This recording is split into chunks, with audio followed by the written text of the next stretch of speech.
Welcome to the Complete Leader Podcast, giving leaders the tools and information they need to grow and change their worlds. Now here's your host, Dale Dixon. Building strategic intelligence. Welcome to the Complete Leader Podcast, everything you need to become a high-performing leader. I'm your host, Dale Dixon. So good to have you with us as you tune in. If you're watching, thank you for being with us on YouTube. If you're listening, thank you for choosing that podcast app. While you're there, if you would rate and review the podcast, we would definitely appreciate it.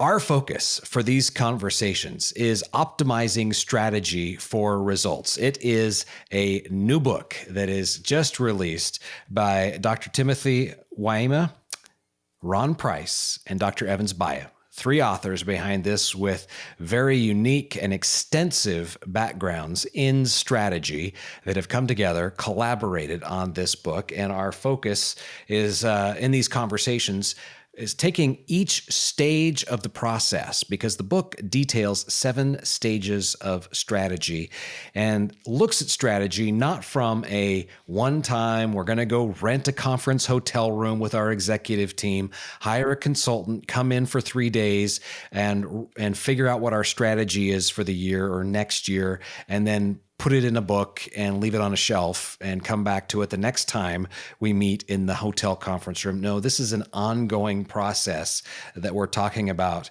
And it boils down into these 7 stages. The conversations are picking each stage off and talking through those stages. So, gentlemen, today, building strategic intelligence, the topic of our conversation.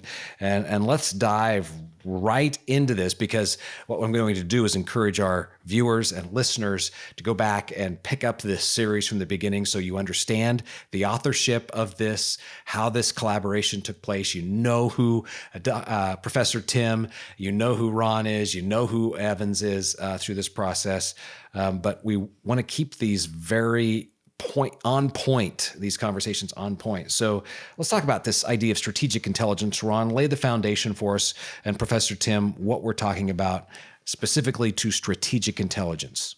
So this is one of the things that we concluded was unique about the way we wanted to talk about strategy. And in that we decided to use emotional intelligence as a metaphor for how we develop strategic intelligence. So in the field of emotional intelligence, you have first the intrapersonal awareness. In other words, I'm aware of my own emotions, and it's broken down into I'm self-aware. I know what I'm feeling. I have good self-regulation. I know how to control disruptive moods or emotions and redirect them. And I have a strong level of motivation, which is a desire to move forward based on some intrinsic value, not just status or pay or something like that.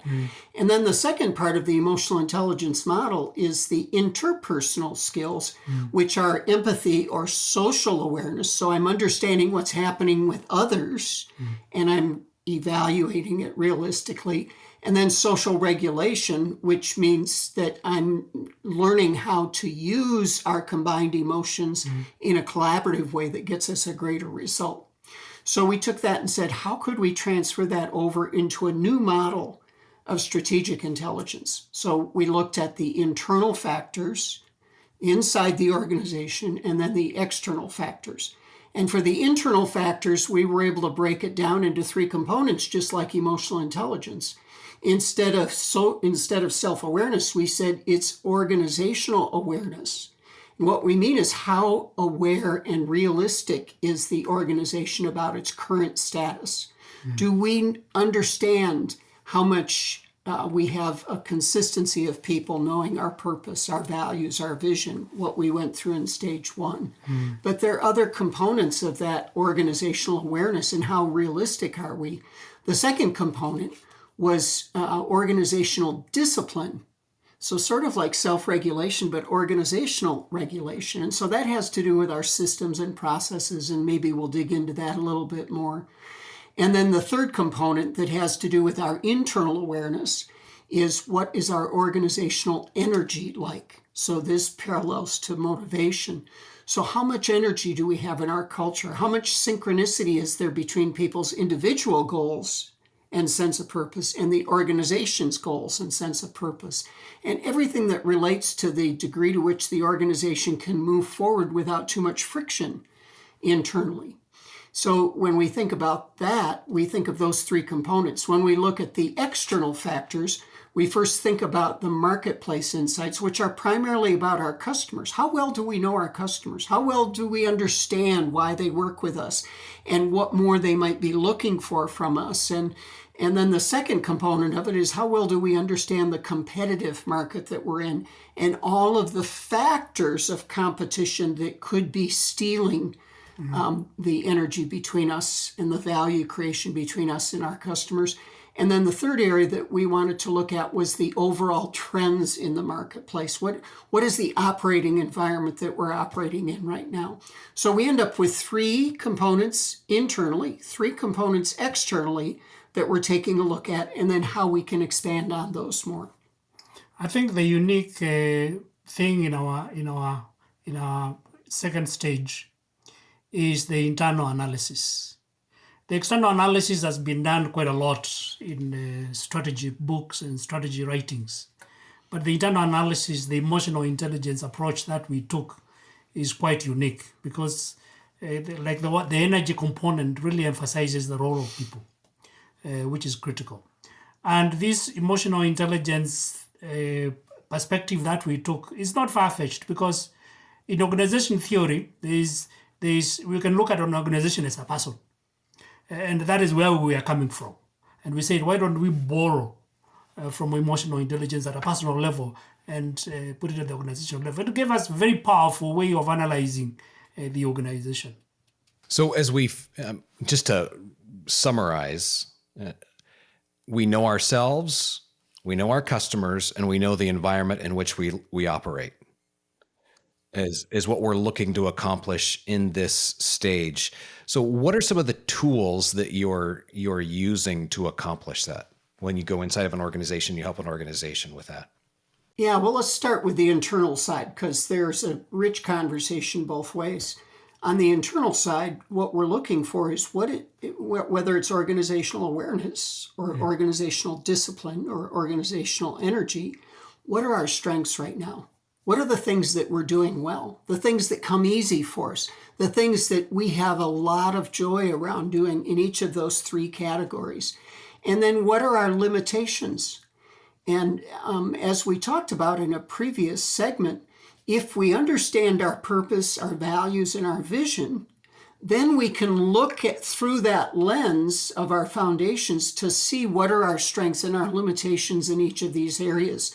So as I mentioned earlier, when we think about our organizational awareness, how connected, how aware, how ubiquitous is our awareness of our purpose and our values and our vision?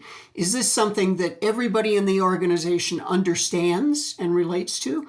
Or is it something that only a few people, maybe at the top, or maybe even just the board understands? I remember years ago seeing, I don't think it was Doonesbury, I think it was one of these other cartoons, and I got a kick out of it because the first picture of the cartoon said, we have a dynamic strategic plan, it's going to change the world. And the next one, the employee says, really, can I see it? And the third picture, the cartoon, the manager says, no, it's top secret. We don't share it with anybody. Well, unfortunately, this is actually the way some organizations function. Correct. And so the first thing is we're looking at what are our strengths and limitations and being aware of where we are today as an organization against this bigger picture, this vision and purpose and values. And then when we look at organizational discipline, now we're looking at what are the systems? What are the structures? What are the policies and procedures that exist? How well have we mapped out the processes of our organization? When somebody new comes in, do they have to learn everything from scratch? Or have we created the kind of structure that accelerates the learning process for them? So this can touch everything from the articulation of our values and our purpose, but it can also be how well have we defined roles? How well have we defined departments or groups or teams? How well have we defined the processes? How strong and robust are our systems? One of the things, Dale, that in my years of experience I've recognized is that every system will begin to break down if enough pressure is put on it. So how resilient are our systems and our processes?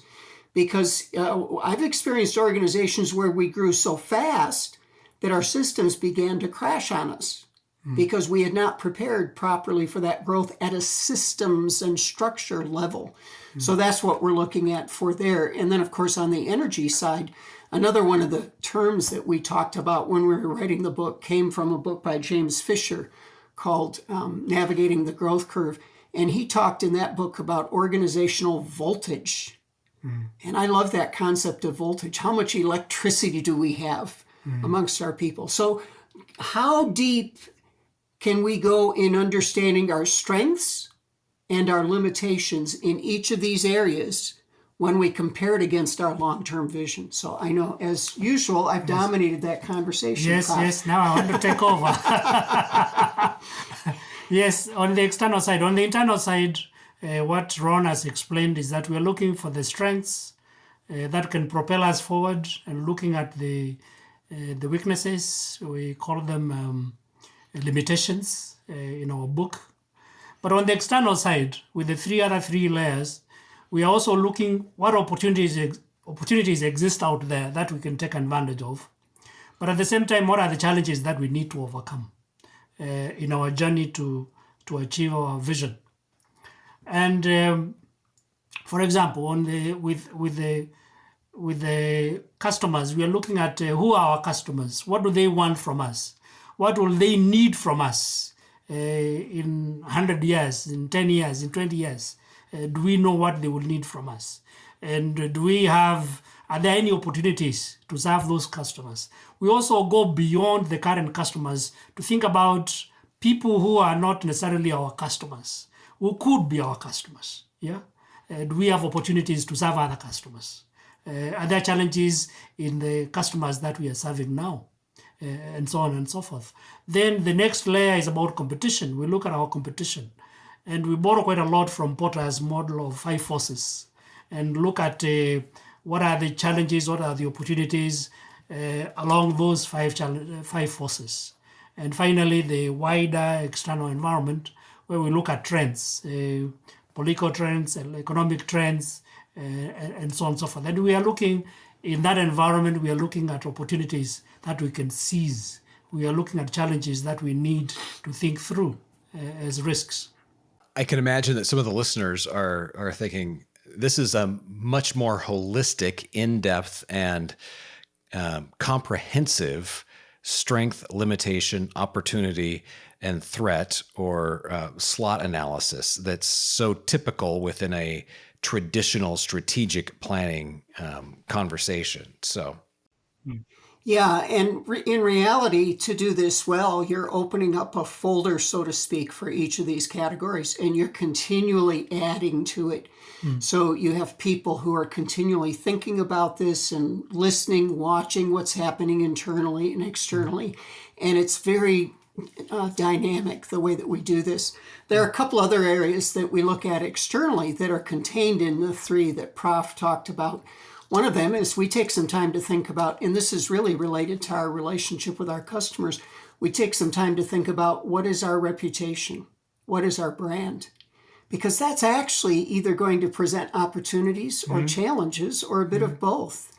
And sometimes we want to leverage the way that people think about us already and the way it's defined in our brand. And other times we want to change or innovate what our reputation is, how people see us positioned in the marketplace, or where we even play in the marketplace. So that's another area that we look at.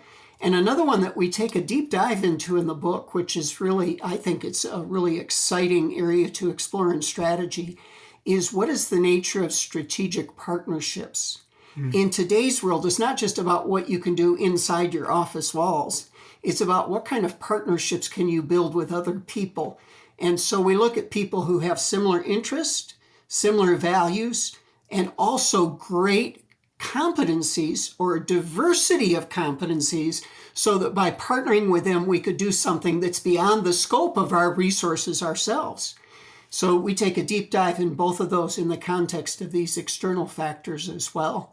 You can imagine, Dale, that we end up with some pretty long lists of strengths and limitations internally and opportunities and challenges externally. So at first we want to build as big of a list in all those categories as possible, and we want as many people as possible involved in the conversations. And then we begin to think about which of these things that we've identified are critical for our survival. Which of these things are vital for our success? Which of these things have some limited, or maybe we don't even know the importance, and which of these things have really no importance? They're just kind of nice to have. And as we begin to narrow down this list, we end up with a smaller list of strengths and limitations internally, opportunities and challenges externally that have come out of these 6 areas of study. And this is the way that we really do a great job in stage 2 of creating strategic intelligence that sets us up for the next stage, where now we're going to do some creative thinking and think about what are our strategic options. So you're setting us up for that next conversation, but really quick, because we spend so much time in these conversations talking about having the power of having the right people in each of the stages. So you said get as many people involved in this process as possible, but what strength pattern should we be looking for in the person who's facilitating, leading these conversations inside the organization? Yeah, we want somebody who's a continuous learner, somebody who has some good analytical skills, they're good problem-solving skills. We want people who do a great job of understanding and evaluating others, because on the external side, it's really important that we capture the voice of the customer and the voice of our other stakeholders. And a lot of times executives think they know the voice of the customer, but unless you can repeat it in their words, you're not there yet. And you have to understand not only their words, but the substance behind their words and the level of intensity or interest that exists behind their words.